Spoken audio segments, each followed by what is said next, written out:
Audiobook criado por Cristiane Batista. Se inscreva, deixe seu gostei, sucesso.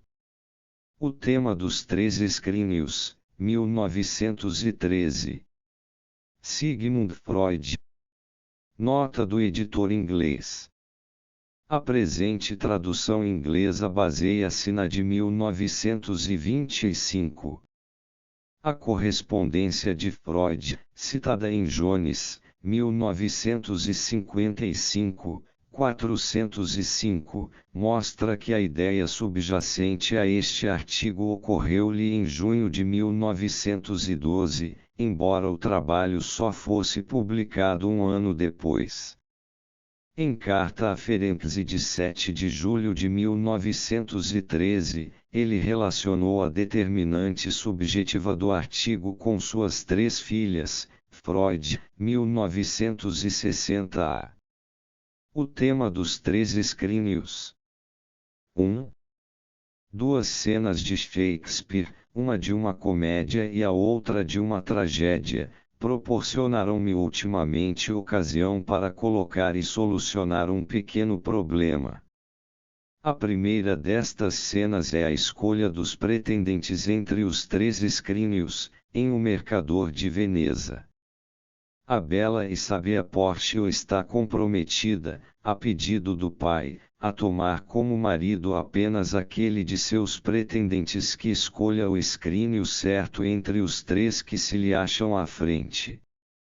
Os 3 escrínios são de ouro, prata e chumbo, o certo é aquele que contém o retrato dela.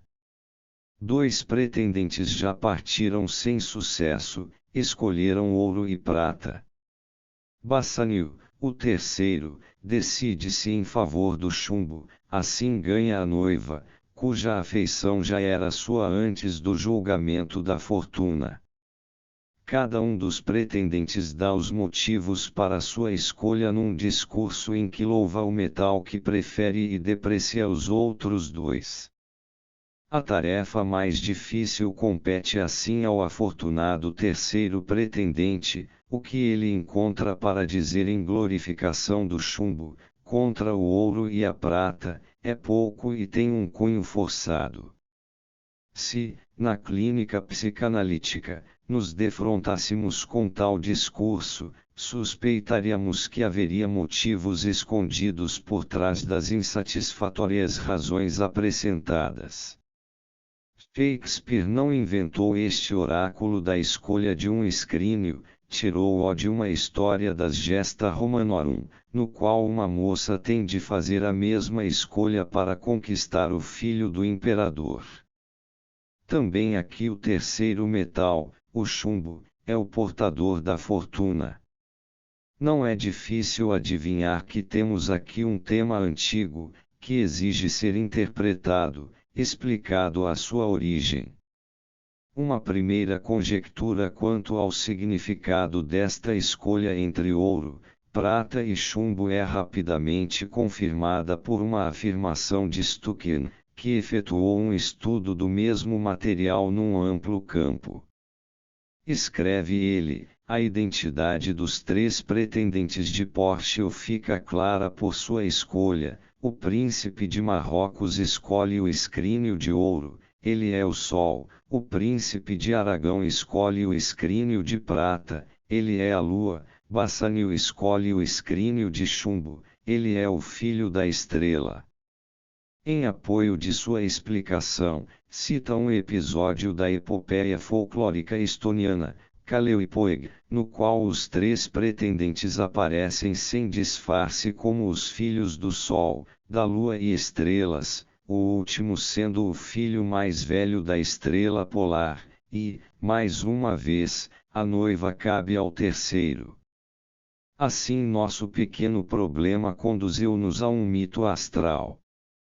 Só é pena que, com esta explicação, não nos achemos no final da questão.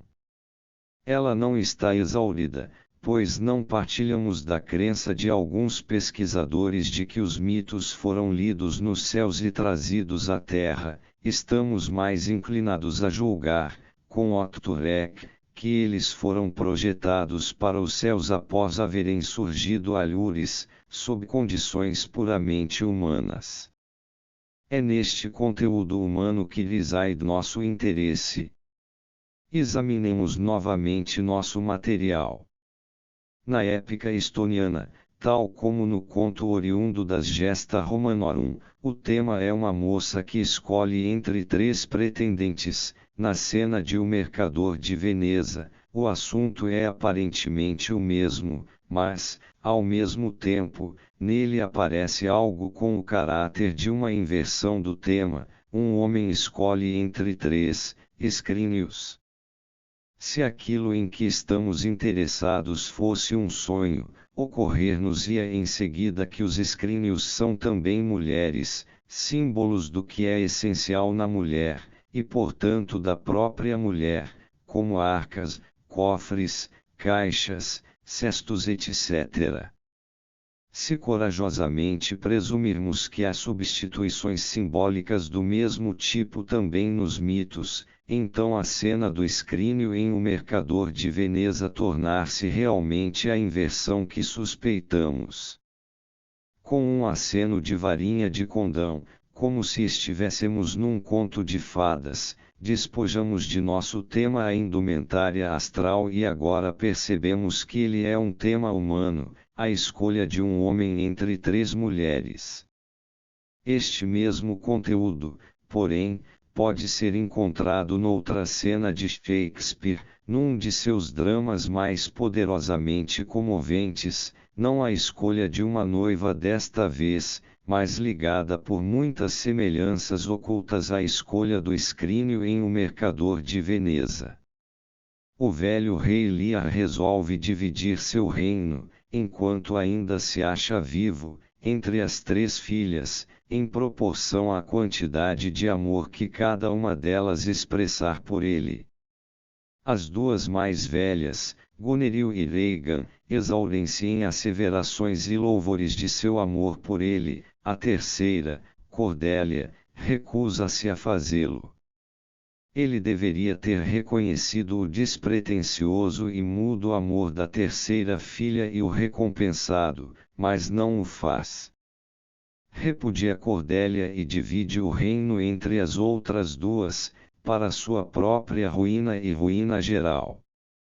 Não é esta, mais uma vez, a cena de uma escolha entre 3 mulheres, das quais a mais jovem é a melhor, a mais excelsa. Imediatamente ocorrer-nos-ão outras cenas oriundas de mitos, contos de fadas e da literatura, com a mesma situação por conteúdo. O pastor Paris tem de escolher entre 3 deusas, das quais declara ser a terceira a mais bela. Cinderela também é uma filha mais nova, preferida pelo príncipe às 2 irmãs mais velhas. Psique, na história de Apulcio, é a mais jovem e bela de 3 irmãs. Ela é, por um lado, reverenciada como Afrodite em forma humana, por outro, é tratada por esta deusa como Cinderela foi tratada por sua madrasta e é-lhe atribuída a tarefa de selecionar um monte de sementes misturadas, o que realiza com o auxílio de pequenas criaturas, pombas no caso de Cinderela, formigas no de Psique. Quem quer que me preocupasse em fazer um levantamento mais amplo do material descobriria indubitavelmente outras versões do mesmo tema, conservando as mesmas características essenciais. Contentemo-nos com Cordélia, Afrodite, Cinderela e Psique.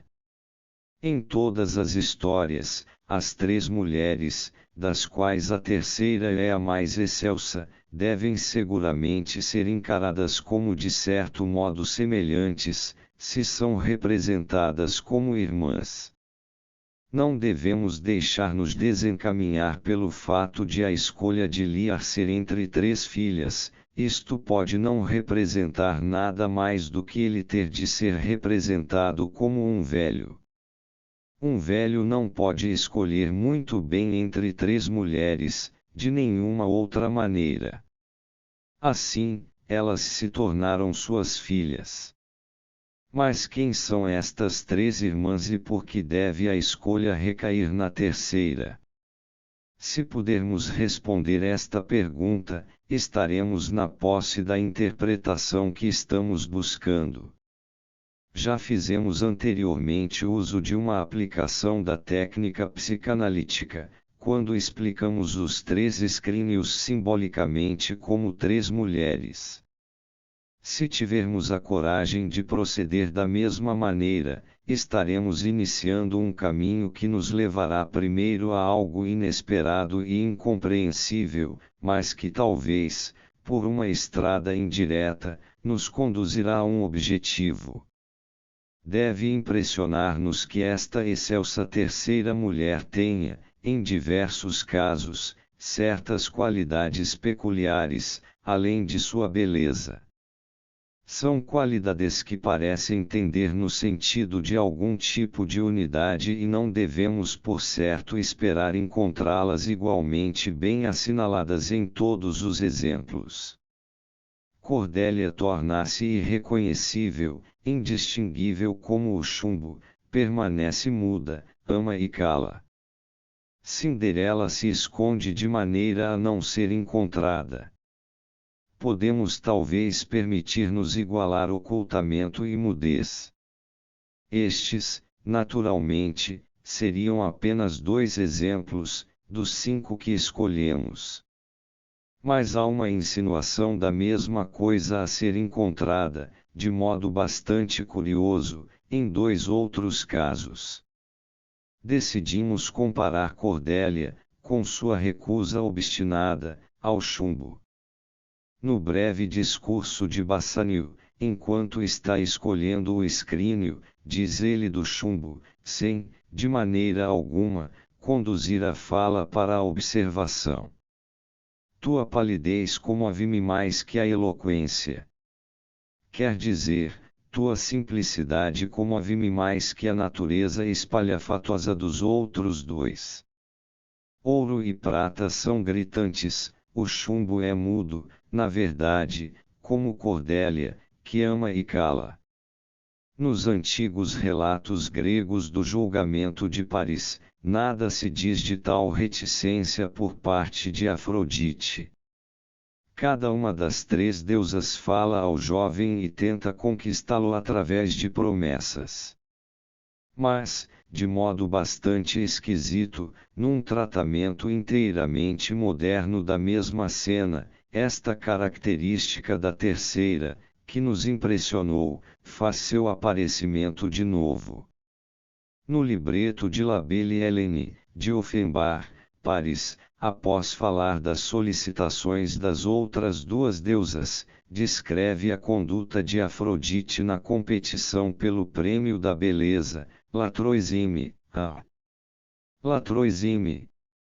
Latroisime in edit rien. Eleutélie pritur de meme. Se nos decidirmos a encarar as peculiaridades de nossa terceira como concentradas em sua mudez, então a psicanálise nos dirá que, nos sonhos, a mudez é uma representação comum da morte. Há mais de 10 anos, um homem muito inteligente me contou um sonho que desejava utilizar como prova da natureza telepática dos sonhos. Nele, vira um amigo ausente de quem não havia recebido notícias por tempo muito longo, e censurara-o energicamente por seu silêncio. O amigo não deu resposta. Posteriormente descobriu-se que havia encontrado a morte por suicídio, aproximadamente à época do sonho.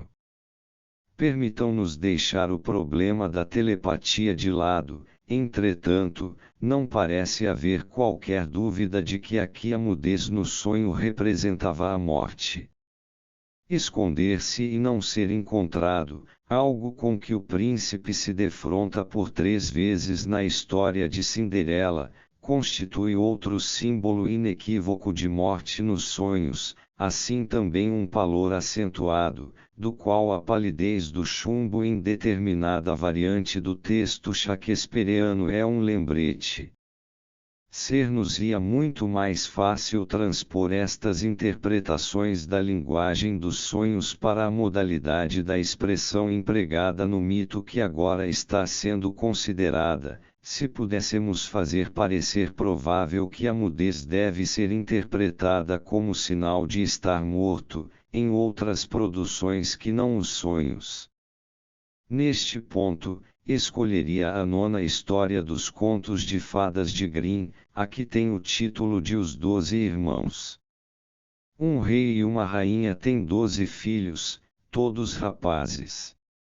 O rei declara que se o 13º for uma menina, os rapazes terão de morrer. Na expectativa do nascimento dela, manda fazer 12 ataúdes.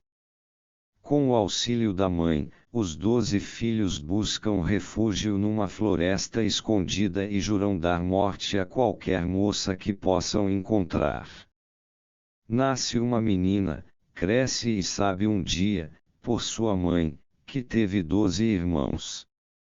Decide procurá-los e, na floresta, encontra o mais jovem, este a reconhece, mas fica ansioso por escondê-la, devido ao juramento dos irmãos. A irmã diz: morrerei alegremente, se assim puder salvar meus 12 irmãos.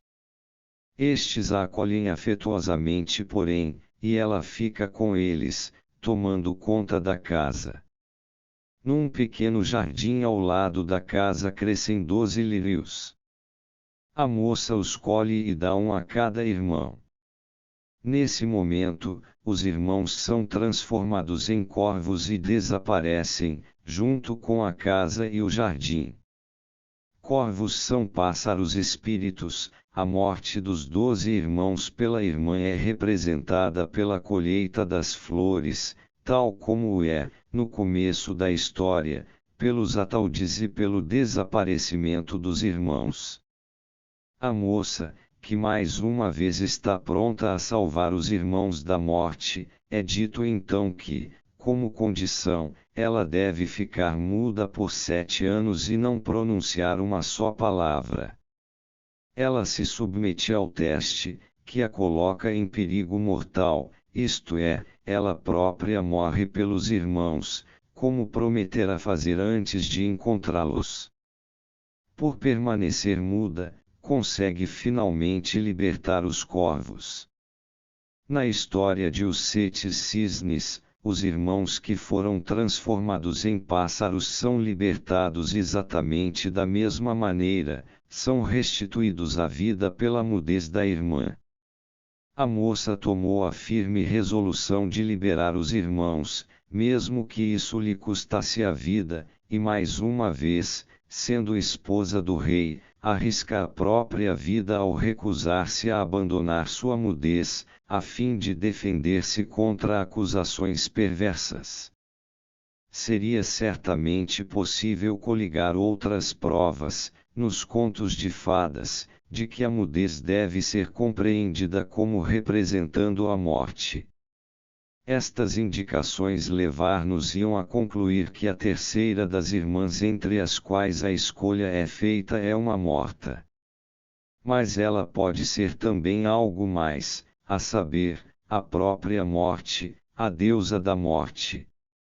Graças a um deslocamento que está longe de ser raro, as qualidades que uma divindade confere aos homens são atribuídas à própria divindade. Um deslocamento assim surpreender-nos-ia ainda menos em relação à deusa da morte, visto que nas versões e representações modernas, que estas histórias estariam assim antecipando, a própria morte nada mais é que um morto. Mas se a terceira das irmãs é a deusa da morte, as irmãs nós conhecemos. Trata-se das Parcas, das Moiras, das Nornas, a terceira das quais é chamada Atropos, a inexorável. 2. Colocaremos de lado por enquanto a tarefa de inserir a interpretação encontrada em nosso mito e escutaremos o que os mitólogos têm a ensinar-nos sobre o papel e a origem das Parcas. A primitiva mitologia grega, em Homero, conhecia apenas uma só G, a personificar o destino inevitável. O desenvolvimento ulterior desta moira única num conjunto de três, ou, menos a miúde, duas, deusas irmãs provavelmente efetuou-se com base noutras figuras divinas a que as moiras se achavam estreitamente relacionadas, as graças e as horas, as estações. As horas eram originalmente deusas das águas do céu, distribuidoras da chuva e do orvalho, e das nuvens das quais a chuva cai, visto as nuvens serem concebidas como algo que fora tecido, aconteceu que essas deusas fossem encaradas como fiandeiras, atributo que depois se relacionou às moiras. Nas terras mediterrâneas favorecidas pelo sol, é da chuva que a fertilidade do solo depende, e assim as horas tornarão-se deusas da vegetação. A beleza das flores e a abundância dos frutos eram criações suas, e a elas era acreditada a abundância de traços agradáveis e encantadores. Tornarão-se as representantes divinas das estações, sendo provavelmente devido a esta conexão que havia três delas, se a natureza sagrada do número 3 não foi explicação suficiente. Pois os povos da antiguidade a princípio distinguiam apenas três estações, inverno, primavera e verão. O outono só foi acrescentado em período greco-romano posterior, após o que as horas foram muitas vezes representadas na arte em número de 4. As horas mantiveram sua relação com o tempo. Posteriormente, presidiram as horas do dia, como a princípio haviam feito as épocas do ano, e, por fim, seu nome veio a ser simplesmente uma designação das horas, euri, hora. As nornas da mitologia germânica são aparentadas com as horas e as moiras e apresentam esta significação de tempo em seus nomes. Era inevitável, contudo, que se viesse a ter uma visão mais profunda da natureza essencial desta deidades, e que sua essência fosse transposta para a regularidade com que as estações mudam. As horas, assim, tornarão-se as guardiãs da lei natural e da ordem divina que fazem a mesma coisa reaparecer na natureza numa sequência inalterável. Esta descoberta da natureza reagiu sobre a concepção da vida humana. O mito da natureza transformou-se num mito humano, as deusas do tempo tornarão-se deusas do destino. Este aspecto das horas, porém, encontrou expressão apenas nas moiras, que vigiam a ordenação necessária da vida humana tão inexoravelmente quanto as horas, a ordem normal da natureza. A inelutável severidade da lei e sua relação com a morte e a dissolução, que haviam sido evitadas nas encantadoras figuras das horas, estavam agora caracterizadas nas moiras, como se os homens só houvessem percebido toda a seriedade da lei natural quando tiveram de submeter suas próprias personalidades a ela. Os nomes das três fiandeiras foi também significativamente explicado pelos mitólogos. Laquesis, o nome da segunda, parece designar o acidental que se acha incluído na regularidade do destino, ou, como diríamos, a experiência, tal como Atropos representa o inelutável, a morte.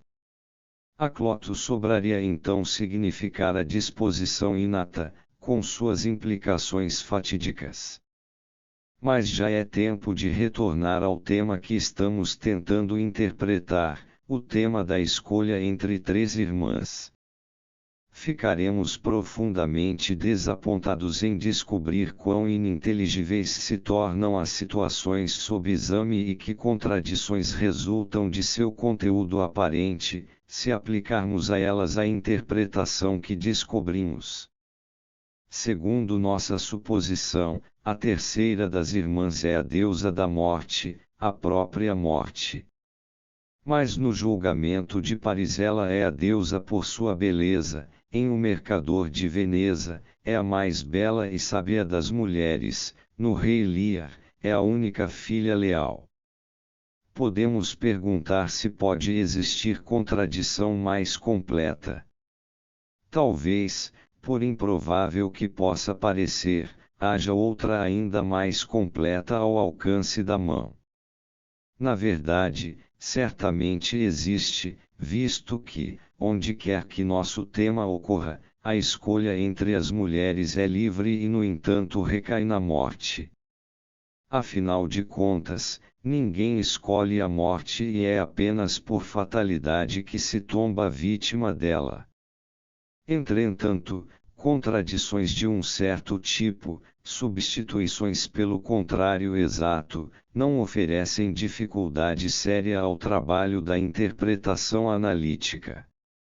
Não apelaremos aqui para o fato de os contrários serem tão a miúde representados por um só e mesmo elemento nos modos de expressão utilizados pelo inconsciente, tal como, por exemplo, nos sonhos. Mas lembraremos que existem na vida mental forças motivadoras que ocasionam a substituição pelo oposto, na forma do que é conhecido como formação reativa, e é precisamente na relação de forças ocultas como estas que procuramos a recompensa de nossa indagação. As moiras foram criadas em resultado de uma descoberta que advertiu o homem de que ele também faz parte da natureza e, portanto, acha-se sujeito à imutável lei da morte. Algo no homem estava fadado a lutar contra esta sujeição, pois é apenas com extrema má vontade que ele abandona sua pretensão a uma posição excepcional. O homem, como sabemos, faz uso de sua atividade imaginativa a fim de satisfazer os desejos que a realidade não satisfaz. Assim sua imaginação rebelou-se contra o reconhecimento da verdade corporificada no mito das moiras e construiu em seu lugar o mito dele derivado, no qual a deusa da morte foi substituída pela deusa do amor e pelo que lhe era equivalente em forma humana.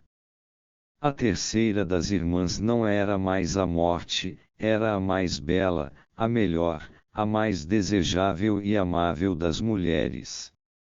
Tampouco foi esta substituição, de modo algum, tecnicamente difícil, ela foi preparada por uma antiga ambivalência e executada ao longo de uma linha primeva de conexão, que não poderia ter sido há muito esquecida.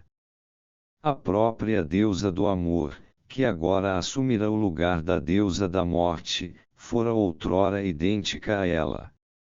Mesmo a Afrodite grega não abandonara inteiramente sua vinculação com o mundo dos mortos, embora há muito tempo houvesse entregado seu papel ctônico a outras figuras divinas, a Perséfone ou a triforme Artemis Hecate. As grandes deusas mães dos povos orientais, contudo, parecem todas ter sido tanto criadoras quanto destruidoras, tanto deusas da vida e da fertilidade quanto deusas da morte. Assim, a substituição por um oposto desejado em nosso tema retorna a uma identidade primeva. A mesma consideração responde à pergunta de como a característica de uma escolha juntou-se ao mito das três irmãs. Aqui também houve uma inversão desejada. A escolha se coloca no lugar da necessidade, do destino. Desta maneira, o homem supera a morte, que reconheceu intelectualmente. Não é concebível maior triunfo da realização de desejos. Faz-se uma escolha onde, na realidade, a obediência a uma compulsão, e o escolhido não é uma figura de terror, mas a mais bela e desejável das mulheres.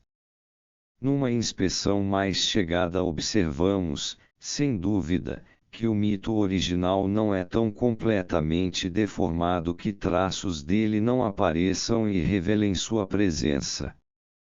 A livre escolha entre as três irmãs não é, propriamente falando, uma escolha livre, pois deve necessariamente recair na terceira, do contrário todo tipo de malefício pode acontecer, como sucede em Rei Lear. A mais bela e melhor das mulheres, que assumiu o lugar da deusa da morte, manteve certas características que beiram o sinistro, de maneira que, a partir delas, podemos adivinhar o que jaz por baixo. Até aqui, estivemos acompanhando o mito e sua transformação, sendo de se esperar que indicamos corretamente as causas ocultas da transformação. Podemos agora voltar nosso interesse para a maneira pela qual o dramaturgo fez uso do tema. Ficamos com a impressão de que uma redução do tema ao mito original está sendo realizada em seu trabalho, de maneira que, uma vez mais, temos a sensação da comovente significação que foi enfraquecida pela deformação. É mediante esta redução da deformação, este retorno parcial ao original, que o dramaturgo alcança seu efeito mais profundo sobre nós. Para evitar más interpretações, gostaria de dizer que não é minha intenção negar que a história dramática do Rei Lear destinasse a inculcar duas sábias lições, a própria vida e que devemos guardar-nos de aceitar a lisonja pelo seu valor aparente. Estas advertências e outras semelhantes são indubitavelmente postas em relevo pela peça, mas me parece inteiramente impossível explicar o irresistível efeito de Rei Lear a partir da impressão que tal sequência de pensamento produziria, ou supor que os motivos pessoais do dramaturgo não foram além da intenção de ensinar essas lições. Sugere-se, também, que seu intuito foi apresentar a tragédia da ingratidão, cujo aguilhão bem pode ter sentido no próprio coração, e que o efeito da peça repousa no elemento puramente formal de sua apresentação artística, mas isto não pode, segundo me parece, tomar o lugar da compreensão que nos foi trazida pela explicação a que chegamos do tema da escolha entre as três irmãs. Lear é um homem velho. É por esta razão, como já dissemos, que as três irmãs aparecem como filhas suas. O relacionamento de um pai com os filhos, que poderia ser uma fonte fecunda de muitas situações dramáticas, não recebe consideração ulterior na peça. Mas Lear não é apenas um homem velho, é um homem moribundo. Desta maneira, a extraordinária premissa da divisão de sua herança perde toda a sua estranheza. Mas o homem condenado não está disposto a renunciar ao amor das mulheres, insiste em ouvir quanto é amado. Permitam-nos agora recordar a comovente cena final, um dos pontos culminantes da tragédia no teatro moderno. Lear carrega o corpo morto de Cordélia para o palco. Cordélia é a morte. Se invertermos a situação, ela se torna inteligível e familiar para nós. Ela é deusa da morte que, como as valquírias na mitologia germânica, recolhe do campo de batalha o herói morto. A sabedoria eterna, vestida deste mito primevo, convida o velho a renunciar ao amor, escolher a morte e reconciliar-se com a necessidade de morrer. O dramaturgo nos leva mais próximo do tema antigo, por representar o homem que faz a escolha entre as três irmãs como idoso e moribundo. A revisão regressiva que assim aplicou ao mito, deformada como foi pela transformação prenhe de desejo, permite-nos vislumbres suficientes de seu significado original para capacitar-nos a chegar também a uma interpretação alegórica superficial das três figuras femininas do tema. Poderíamos argumentar que o que se acha representado aqui são as três inevitáveis relações que um homem tem com uma mulher, a mulher que o dá à luz, a mulher que é a sua companheira e a mulher que o destrói, ou que elas são as três formas assumidas pela figura da mãe no decorrer da vida de um homem, a própria mãe, a amada que é escolhida segundo o modelo daquela, e por fim, a terra-mãe, que mais uma vez o recebe. Mas é em vão que um velho anseia pelo amor de uma mulher, como o teve primeiro de sua mãe, só a terceira das parcas, a silenciosa deusa da morte, toma-lo-á nos braços.